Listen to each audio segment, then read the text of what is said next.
6 বছর আগে যার সাথে আমার ব্রেকআপ হয়েছে, 6 বছর পর আমার বেস্ট ফ্রেন্ডই তারই ছবি দেখে আমাকে বলল, দোস্ত দেখ তোর ভাবি কেমন সুন্দর না। আমি তার ছবি দেখেই থ হয়ে গেলাম, কারণ প্রথমে দেখাতে আমি তাকে চিনে ফেলি। ওর নাম ছিল জান্নাত, যে ছিল আমার লাইফের প্রথম ভালোবাসা, যাকে আমি এখনও ভুলতে পারিনি, যাকে ভালোবেসে আজও পর্যন্ত আমি অন্য কোনো মেয়েকে মন দিতে পারিনি। তার সাথে আমার ঠিকই 6 বছর দেখা হয়নি, কথা হয়নি, কিন্তু তার প্রতি এতে করে আমার ভালোবাসাটি বিন্দুমাত্র পরিমাণও কমে যায়নি, বরং এতদিন তার সাথে দেখা না করে, কথা না বলে তার প্রতি আমার ভালোবাসা আরও হাজার গুণে বেড়ে গিয়েছে। আমার বেস্ট ফ্রেন্ড যার নাম ছিল নিলয়, আর আমি রিয়াজ। তো নিলয়কে আমি জিজ্ঞেস করলাম, তোদের কি পারিবারিকভাবে বিয়ে হচ্ছে নাকি ভালোবাসা? নিলয় উত্তর দিল, পারিবারিকভাবেই হচ্ছে।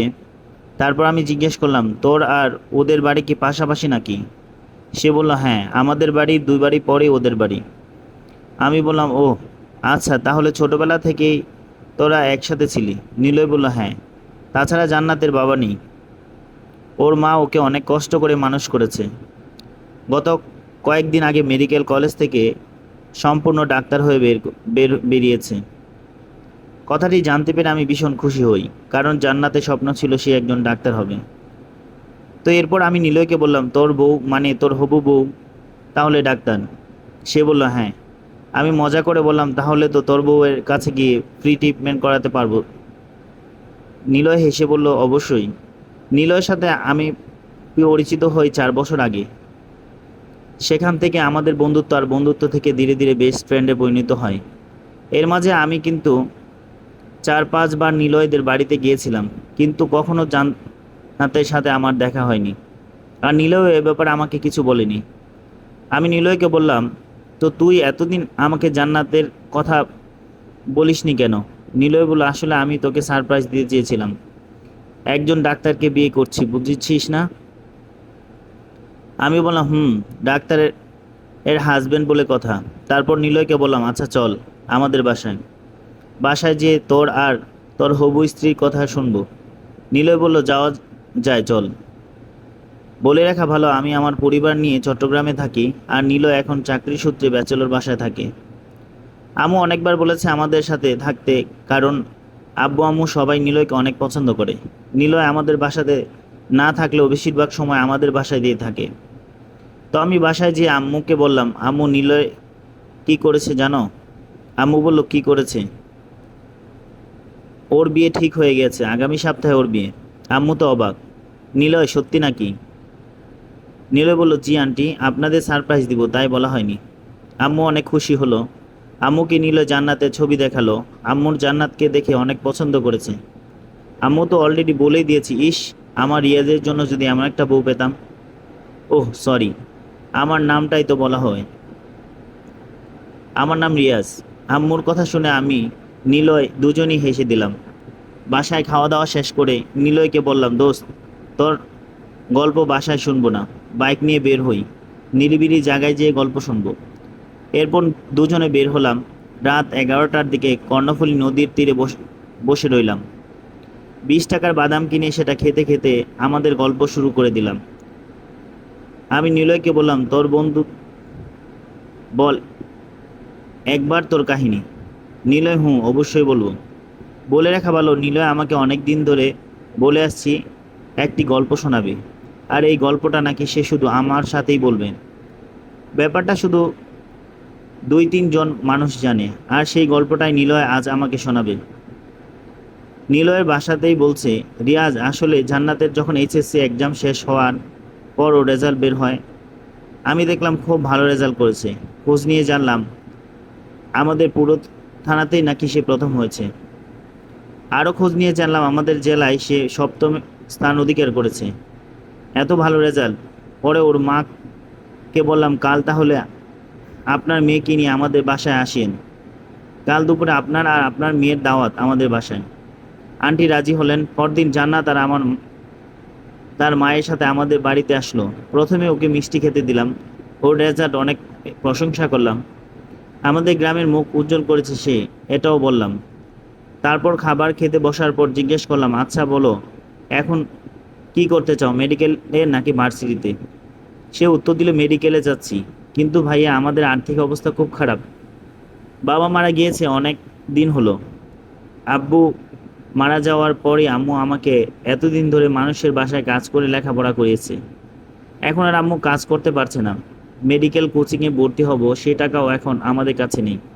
এসব বলতে বলতেই সে কান্না করে দিল।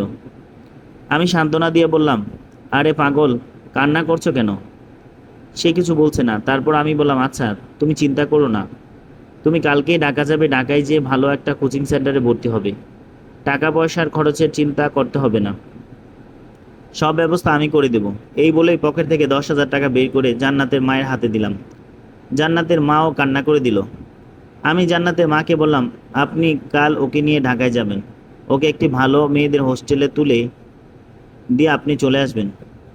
আর ওকে বলে দিবেন, ও যত জায়গায় যত সমস্যা টাকা পয়সা বা দরকার হয়, ও যাতে আপনার কাছে বলে, আর আপনি এসব কিছু আমার কাছে জানাবেন।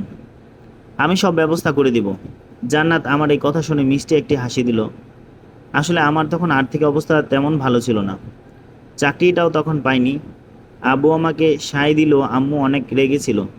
তবুও আম্মু তাদের সামনে কিছু বলল না। যাই হোক, আমার অন্তত এই ভেবে ভালো লাগছে যে একটি ভালো কাজে অন্তত করতে পারলাম। পরদিন জান্নাত ঢাকায় চলে গেল। ঢাকায় যাওয়ার 7 দিন পর জান্নাত আমার ফেসবুক আইডিতে মেসেজ দেয়। আমি তো প্রথমে চিনতেই পারিনি, পরে ও বলল, ভাইয়া আমি জান্নাত, কেমন আছেন আপনি? এভাবে খোঁজ খবর নিল আমার, আমিও নিলাম তার খোঁজ খবর। কেমন যাচ্ছে জিজ্ঞেস করলাম। সে বলল, হ্যাঁ ভাইয়া সব কিছু ভালোই যাচ্ছে। এভাবে দেখতে দেখতে 3 মাস চলে যায়, আর মেডিকেল ভর্তি পরীক্ষা অনুষ্ঠিত হয়। আর জান্নাত খুব ভালো নাম্বার পেয়ে ঢাকা মেডিকেল কলেজে চান্স পেয়ে যায়। গ্রামের সবাই এই খবর পেয়ে অনেক খুশি হয়ে যায়। কিন্তু আমি জান্নাতের সাথে কথা বলে দেখলাম ও তেমন খুশি নয়। জিজ্ঞেস করলাম কি হয়েছে, উত্তর দিল, চান্স পেয়েছি ভালো, কিন্তু এখন একসাথে 50,000 টাকার মতো লাগবে, এত টাকা আমাকে কে দিবে? আমি বললাম, আচ্ছা আমি থাকতে তুমি কেন টেনশন করছো? বললাম তো সব খরচ দিব, তোমার সব খরচ আমিই দিব, তুমি চিন্তা করিও না। রাতে শুয়ে শুয়ে ভাবছিলাম, যে টাকা তো দিব বলছি, কিন্তু আমার কাছে তো এত টাকা নেই, বাবার কাছেও নেই, আর আম্মুকে তো কোনোভাবেই এ কথা বলা যাবে না। অনেক ভেবেচিন্তে দেখলাম আমার বাইকটা বিক্রি করা ছাড়া আর কোনো উপায় নেই। শহরে যে 60,000 টাকায় আমার ডিসকভারে বাইকটা বিক্রি করে দেই। আর বাসায় আব্বু আম্মুকে বলি যে শহর থেকে বাইকের তালা কেটে বাইক চুরি হয়ে গিয়েছে। নিলয়ের মুখে এসব কথা শুনে আমার নিজের অজান্তে তার চোখ বেয়ে জল গড়িয়ে পড়তে লাগলো। যেহেতু অন্ধকার ছিল তাই নিলয় আর সেটা খেয়াল করেনি। তারপর আবার নিলয় বলতে শুরু করলো, বাইক বিক্রির 60,000 টাকা নিয়ে আমি জান্নাতের বাসায় ওর আম্মুর কাছে যাই। সেখানে যেয়ে আমি ওর আম্মুকে 40,000 টাকা হাতে দিয়ে বলি, এই টাকায় জান্নাতকে মেডিকেলে ভর্তি সহ যাবতীয় খরচ আছে সব হয়ে যাবে। আর 20,000 টাকা আমি আমার কাছে রেখে দিই। টাকা দিয়ে আমি আন্টিকে বলি, আন্টি আমি যে আপনাকে এই টাকাটা দিলাম, এটা আপনি আমি আর জান্নাত ছাড়া আর কেউ যাতে না জানতে পারে। আমার সব কথা শুনে জান্নাতের মা আমাকে জড়িয়ে ধরে কান্না করে দেয়। আমি বললাম, আন্টি কান্না করতে হবে না, আমাদের গ্রাম থেকে আজ পর্যন্ত কেউ ডাক্তার হতে পারেনি। যদি জান্নাত ডাক্তার হয় তাহলে তো আমাদের গ্রামেরই নাম হবে, গ্রামের মুখ উজ্জ্বল হবে। তারপর আমি সেখান থেকে চলে আসি। পরদিন জান্নাত চলে যায় ঢাকায়। সেখানে যেয়ে জান্নাত মেডিকেলে ভর্তি হয়, যাবতীয় সব কাজ শেষ করে। এর কয়েক মাস পর আমি চট্টগ্রাম কোম্পানিতে চাকরি পাই। আমিও গ্রাম থেকে চট্টগ্রামে চলে আসি। চাকরি পাওয়ার পর আমার বেতন থেকে হিউজ পরিমাণ টাকাই জান্নাতকে দিতাম। এক কথায় বলতে পারি, জান্নাতের ডাক্তার হওয়ার পেছনে যত টাকা খরচ হয়েছে সব টাকা আমিই দিয়েছি। এরপর আমি বললাম, তো এর মধ্যে কি তোদের মাঝে কোনো কথা হয়নি, কোনো সম্পর্ক তৈরি হয়নি? নীলয় বলল, কথা হতো প্রায় সময়, তবে কোনো সম্পর্ক তৈরি হয়নি। আমি আবার তাকে প্রশ্ন করলাম, তাহলে বিয়েটা হচ্ছে কি করে? নীলয় উত্তর দিল, জান্নাতের মা আমার বাবা মায়ের কাছে জান্নাতের ব্যাপারে বিয়ের কথা বলে, আর তখন আমার আব্বু আম্মু জান্নাতের মাকে জানায়, যদি আপনি রাজি থাকেন তাহলে জান্নাতকে আমরা নিলয়ের বউ হিসাবে আমাদের ঘরে আনতে চাই। জান্নাতের মাও এক কথায় রাজি হয়ে যায়। এরপর আমি নিলয়কে বললাম, আচ্ছা তাহলে এই কাহিনী। তারপর তাকে জিজ্ঞেস করলাম, তুই কি আগে থেকেই জান্নাতকে পছন্দ করতি? নিলয় আমাকে উত্তর দিল, না রে, প্রথমে তেমন ফিলিং ছিল না। আমি জান্নাতকে যা করছি, জান্নাতকে বিয়ে করব, ওকে নিয়ে সংসার করব, এসব ভেবে করিনি। আমি আমার দায়িত্ব থেকেই করছি। তবে যখন আমার মা আমাকে জানালো জান্নাতের সাথে বিয়ের ব্যাপার, তখন একটু অন্যরকম ভালো লাগা কাজ করা শুরু করে জান্নাতের প্রতি। মানে আম্মুর কথা শুনেই আমি জান্নাতের দিকে ভালোবাসার দৃষ্টিতে তাকিয়েছিলাম। এরপর আমি নিলয়কে বললাম, জান্নাতের সাথে এই ব্যাপারে কি কথা বলেছিস? মানে জান্নাত কি কিছু বলেছে তোকে, ভালোবাসে অথবা তোকে পছন্দ করে এমন কিছু? নিলয় বলল, না, তো কিছু বলেনি। নিলয় এই কথাটুকু আমার অন্ততপক্ষে 1% হলেও আশা পাই। তবে এখানে আশা রাখাটা বোকামি ছাড়া আর কিছুই নয়। আমি কখনোই আমার বন্ধুকে কষ্ট দিতে পারবো না। যাই হোক, নিলয়কে ওর বাসায় নামিয়ে দিয়ে আমি আমার বাসায় চলে আসি। আমার কাছে কেমন জানি অস্থির অস্থির লাগছিল। মনে হচ্ছিল কিছু একটা যেন আমার লাইফে থেকে হারিয়ে যাচ্ছে। তবে জিনিসটা আমি আজ থেকে 6 বছর আগে হারিয়ে ফেলেছি। সেই একই জিনিস আজ 6 বছর পর আমার কেন খারাপ লাগছে আমি সেটাই বুঝতে পারছি না। আমি রাতে শুয়ে শুয়ে ভাবছিলাম, সেদিন যদি আমি সব কিছু ঠিকঠাক করে নিতাম, তাহলে আজকে আমাকে এই দিন দেখতে হতো না। এতদিন জান্নাত আমাদের বাড়ির বউ হয়ে আসতো। তবে এটা ভেবে ভালো লাগছে যে জান্নাত তার স্বপ্ন পূরণ করতে পেরেছে। সে একজন ডাক্তার হয়েছে। আচ্ছা, জান্নাত কি এখনও আমাকে ভালোবাসে, নাকি নিলয়কে সে ভালোবাসে? নিলয়কে যেহেতু এমন একটি ইঙ্গিত দেয়নি, তার মানে কি সে এখনও আমাকে ভালোবাসে? সে যাই হোক, এসব নিয়ে আমার কোনো মাথা ব্যথা নেই। আমি সেটাই বুঝতে পারছি না। পরদিন নিলয় আমাদের বাসায় আসলো। বাসায় আসার পর জান্নাতের কাছে কল করে জান্নাতের সাথে কথা বলছে। কী কথা বলছে জানি না। এক পর্যায়ে আমাকে বলল, রিয়াজ, নে কথা বল তোর ভাবির সাথে। আমি খানিকটা ইতস্ত বোধ করলাম। আরে, আমি কি কথা বলবো? তুই কথা বলছিস তো তুই বল। নিলয় বলল, আরে দূর, লজ্জা পাচ্ছিস কেন? দেখ না কি বলে। আমি বলছি, তুই আমার বেস্ট ফ্রেন্ড। যাই হোক, তারপর আমি ফোনটা নিলাম, ওপাশ থেকে সালাম দিলাম, আসসালামু আলাইকুম। এই সালামের কণ্ঠ 6 বছর পর শুনতে পেলাম। আমি ভিতর থেকে বেরিয়ে আসা চাপা কান্না নিলয়ের সামনে প্রকাশ করতে পারছিলাম না। অনেকক্ষণ ধরে চুপ থাকার পর আমি উত্তর দিলাম, ওয়ালাইকুম আসসালাম। সালামের উত্তর দেওয়ার পর ওপাশ থেকে কিছুক্ষণ চুপ রইল, কোনো কথা বলল না। দুপাশের এক অন্যরকম নীরবতা। আমি কিছুতেই আমার পরিচয়টা জান্নাতকে দিতে চাচ্ছিলাম না। তবে আমি শিওর ছিলাম যে জান্নাত আমার কণ্ঠ শুনে আমাকে চিনে ফেলেছে। এরপর সে জিজ্ঞেস করলো, মানে ভাইয়া, আপনি ভালো আছেন? আমি আমার কণ্ঠ কিছুটা চেঞ্জ করে বললাম, জি আলহামদুলিল্লাহ ভালো আছি, আপনি কেমন আছেন? এবার জান্নাত নর্মালি উত্তর দিচ্ছিল। কিছুক্ষণ কথা বলার পর সে আমাকে বলল, আমাদের বিয়েতে কিন্তু আপনাকে অবশ্যই আসতে হবে। আঙ্কেল আন্টি সবাইকে নিয়ে আপনি চলে আসবেন। আর আপনার বন্ধু কিন্তু বলেই দিয়েছে যদি আপনি না আসেন তাহলে সে বিয়ে করবে না। এরকম আরও টুকটাক কথা বলে কল কেটে দিল। আমি ঠিক বুঝতে পারিনি জান্নাত আমার কণ্ঠ শুনে আমাকে চিনতে পারছে কিনা। এর পরের দিনই নিলয় ওদের গ্রামের বাড়িতে চলে যায়। যাওয়ার আগে আমাকে বলে যায় আমি যাতে দুদিন পর পর ওদের বাড়িতে যাই। কিন্তু আমি আগে থেকে ঠিক করে রাখি, যাই হোক নিলয়ের বিয়েতে যাব না। কারণ আমি শিওর ছিলাম আমি সেখানে গেলে কোনো না কোনো একটা ঝামেলা হবেই। আর আমি নিলয়ের বিয়েতে কোনো ঝামেলা চাচ্ছিলাম না। নিলয় যাওয়ার দুদিন কেটে গেল, কিন্তু আমি এখনও যাইনি নিলয়ের বাড়ি।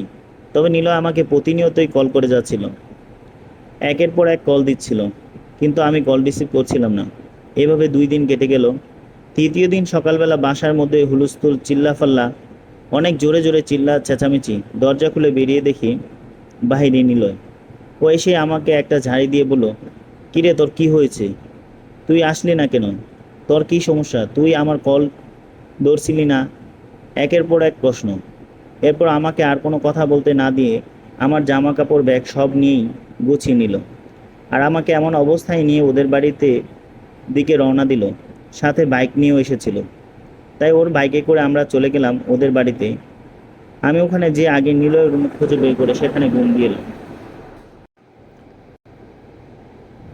আমি ওখানে যে নিলয়ের রুমে খুঁজে বের করে সেখানেই ঘুম দিলাম। নিলয় ডাকে ঘুম ভাঙলো। নিলয় ডাকে বলল, কিরে কি হয়েছে তোর? তুই এখানে এসে ঘুমাচ্ছিস? তোর ভাবির সাথে দেখা করেছিস? আমি বললাম, আরে তুই তো এখনো বিয়ে করিসনি। বিয়ের পর না হয় দেখা করব। নিলয় উত্তর দিল, না, আগে তুই তোর ভাবিকে দেখবি, তারপর অন্য কথা। চল তোদের ভাবির বাড়িতে যাব। আমার হাত ধরে নিলয় জান্নাতের বাড়িতে নিয়ে গেল। আগেই বলেছিলাম নিলয়ের বাড়ি থেকে 2 বাড়ি পরেই জান্নাতের বাড়ি। আমি আর নিলয় বাসায় ভিতরে ঢুকে বসে আছি। জান্নাতের অবস্থা আগের চেয়ে অনেক পরিবর্তন হয়েছে। জান্নাত এখন ডাক্তার বলে কথা, পরিবর্তন তো স্বাভাবিক। জান্নাতের সাথে কখনো আমার দেখা হয়নি। কিছুক্ষণ পর জান্নাত আসলো। হাতে নাস্তার ট্রে ছিল। আমি যখন জান্নাতের দিকে তাকাই, অন্যদিকে জান্নাতও আমার দিকে তাকায়। আমাকে দেখে জান্নাত এতটাই অবাক হয়ে গিয়েছিল যে ওর হাত থেকে নাস্তার ট্রেটা নিচে পড়ে গেল। যার সাথে কথা না বললে একটা দিনও কাটতো না, তার সাথে 6 বছর পরে দেখা হয়নি, কথা হয়নি, আর 6 বছর পর তার সামনে আমি বসেছিলাম। হাত থেকে ট্রে পড়ে যাওয়ার পর আমি দাঁড়িয়ে গেলাম। নিলয় পরিস্থিতি শান্ত করলো। জান্নাত কে এনে আমাদের পাশে বসলো, বলল, সমস্যা নেই, স্বাভাবিক ব্যাপার, এমন হতেই পারে, নো ম্যাটার। অন্যদিকে জান্নাত কোনো কথা বলছে না। কি করে কিছু বলবে সে? 6 বছর আগে প্রিয় মানুষটা যে ওরই হবু হাজবেন্ডের সামনে বসে আছে। এমন অবস্থায় কারো কথা বলতে মন চায়? সে যাই হোক, জান্নাতের সাথে নিলয় আমাকে পরিচয় করিয়ে দিল। এখানে বলে রাখা ভালো, জান্নাত কিংবা আমি, আমরা দুজন যে আগে থেকে পরিচিত, এটা কিন্তু কেউই নিলয়কে বুঝতে দেয়নি। নিলয় জানে আজকেই আমার সাথে ওর দেখা। এরপর আমরা কিছুক্ষণ কথা বলে সেখান থেকে চলে আসি। আর 3 দিন পর নিলয়ের বিয়ে। 2 দিন পর গায়ে হলুদ। আমার বারবার মনে হচ্ছিল সেখানে থাকা আমার উচিত নয়। আমি থাকলে একটা না একটা ঝামেলা বাঁধবেই। ঘটনা এখন আমি 8 বছর আগে ফ্ল্যাশব্যাকে নিয়ে যাচ্ছিলাম। তখন আমি ইন্টার এক্সাম দিয়ে, মানে এইচএসসি পরীক্ষা দিয়ে আমার বন্ধুর বাড়ি, মানে আরেক বন্ধুর বাড়িতে ছিলাম, তা হলো কুষ্টিয়ায়। তো এইচএসসি পরীক্ষা দিয়ে ওদের বাড়িতে যাব বলে সিদ্ধান্ত নিই। ওর নাম হলো সোহান। ওরা আগে চট্টগ্রাম থাকতো, পরে ওদের গ্রামের বাড়িতে চলে যায়। ওর আম্মুর সাথে আমার অনেক ভালো সম্পর্ক ছিল। ওর আম্মু অনেক দিন ধরে আমাকে ওদের বাড়িতে যেতে বলছিল। অনেক দিন ধরে যাবো যাবো করতে একবার রওনা দিলাম। রাত 9টায় গাড়িতে উঠে চট্টগ্রাম থেকে। প্রথম 2 বাস কাউন্টারে আমার পাশের সিটে কোনো যাত্রী ওঠেনি। তৃতীয় কাউন্টারে আগে যাওয়া মানে মনে মনে ভাবছিলাম, না জানি আজকে আমার পাশে কেউ বসে। এটা ভাবতে ভাবতে দেখলাম একটা মেয়ে আমার সিটে এগিয়ে আসছে। আমার সিটটা ছিল জানলার পাশে, তো আমি সে পাশে বসেছিলাম। মেয়েটি সিটে আমার সাথে। সে তো সিটে বসার আগেই আমাকে বলল, ভাইয়া, যদি কিছু মনে না করেন তাহলে আমাকে জানলার পাশে সিটটা দেওয়া যায়। এমন একটা সুন্দরী মেয়ে বসে একা আর সারা রাত আমার সাথে জার্নি করবে, তার কথা না রাখলে নয়। তাই আমি বললাম, আচ্ছা বসুন, সমস্যা নেই। মেয়েটি সিটে বসে আমাকে বলল, ধন্যবাদ। এই ধন্যবাদটা বলার পর সে আমার আর কোনো কথাই বলছে না। আমিও অনেক কথা বলছি না। নিজ থেকে তো আর কারোর সাথে কথা বলা যায় না। প্রায় ঘন্টাখানেক পর সে আমাকে জিজ্ঞেস করলো, ভাইয়া, কয়টা বাজে বলতে পারবেন কি? আমি বললাম, হ্যাঁ অবশ্যই। এরপর টাইমটা তাকে বললাম। একটা এক্সকিউজ যেহেতু পেয়ে গিয়েছি, তাই আমিও জিজ্ঞেস করলাম, আপনার কাছে কি ফোন নেই? সে উত্তর দিল, আছে, বাট চার্জ নেই। এরপর আবার বললাম, ঘড়ি নেই হাতে? উত্তর দিল না। তারপর আমি চুপ করে রইলাম। সে বলল, আচ্ছা আপনি কোথায় যাচ্ছেন? আমি বললাম, আমি তো যাচ্ছি কুষ্টিয়াতে। তারপর আমিও তাকে জিজ্ঞেস করলাম, আপনি কোথায় যাচ্ছেন? সে উত্তর দিল, আমি আমার মামার বাড়িতে যাচ্ছি, এখন আমাদের বাড়িতে যাচ্ছি। ও, তো আপনার মামার বাড়ি কোথায়? আমার মামার বাড়ি চট্টগ্রাম। ও আচ্ছা, আর আপনার বাড়ি কোথায়, মানে এখন কোথায় যাচ্ছেন? সে উত্তর, আমার বাড়ি মানিকগঞ্জ, আর আমি সেখানেই যাচ্ছি, চলবে।